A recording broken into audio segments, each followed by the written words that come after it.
Hello everybody, welcome back to my YouTube channel. Today in this video I am talking about Tesla stock. In this video we talk about stock pros and cons and technical analysis and latest news about it. Stock is trading at 269.61 US dollar with 1.76% negative in a day.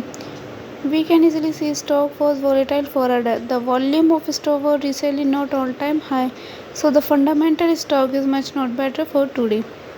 Before buying and selling the stock, please consult your financial advisor. Today's video is done. Thanks for watching. Please subscribe my YouTube channel and like the video and also comment all related queries.